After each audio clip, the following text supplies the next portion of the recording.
Your mouth doesn't want to open because you don't want to swallow a piece of a dead person. And I know 100% of the people who maybe are watching this program, they say, oh, I wouldn't have done it.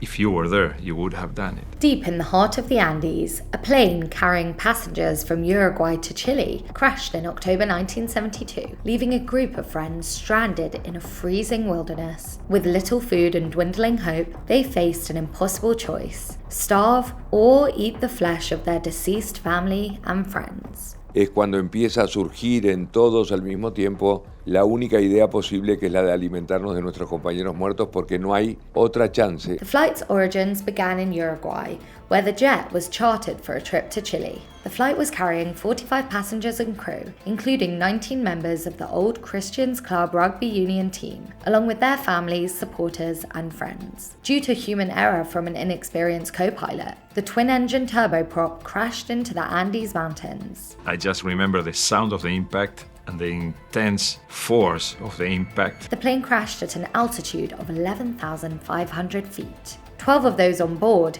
including 3 crew members, instantly died in the impact. Y realmente nunca había visto un muerto en mi vida. Y de pronto te encontrás rodeado de muertos, rodeado de gente gritando a 25 grados bajo cero, sin recursos de ninguna especie, en un mundo que nosotros no conocíamos. After 8 days and multiple helicopters on the lookout, the Chilean Air Search and Rescue Service closed its search with no success and believed all the passengers had died. Little did they know, they had flown past the wreckage multiple times, but because of the plane's colour, it blended in with the snow, camouflaging it from sight. Unrescued, they endured 72 days in minus 30-degree temperatures. No food, no water, no help, no rescue. You turn yourself into a survival machine. To stay warm, passengers cleared the seats from the fuselage so it could become a shelter. 28 people fit into a tiny space to stay warm, using luggage and broken debris to keep the cold out. Together, the 27 passengers shared what was left of the food on board the flight. Lo único que sentís es un dolor en el estómago y sabés que si no comés te morís. O sea, es una cosa más razonada. Hunger is the worst fear a human being can have, the most primal fear.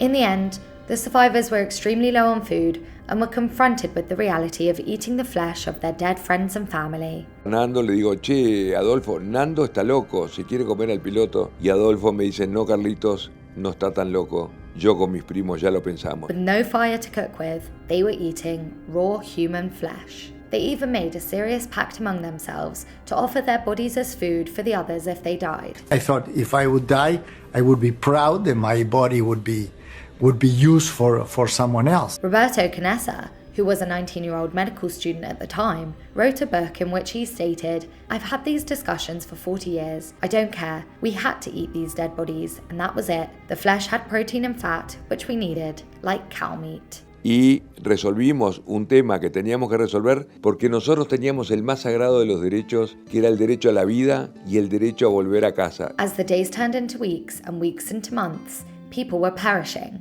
especially after an avalanche hit and buried them alive on the 18th day.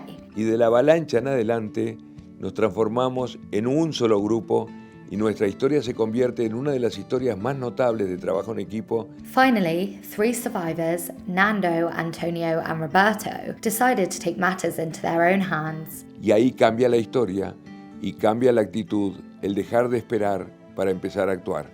Ahí nos dimos cuenta que la historia era nuestra historia. They set out on treacherous journeys through the mountains for days in search of help. It took us 3 days to climb the first mountain. Against all odds, on their third trek, they stumbled upon a group of horseback riders who led them to safety. The following day, the Chilean Air Force rescued half of the survivors and, on the day after that, evacuated the rest. Of the 45 people aboard the plane, only 16 survived. Their miraculous rescue captured the world's attention and took control of the news cycle with Cannibalism as the headline. ¿Sobrevivir ustedes? ¿De qué se alimentaban?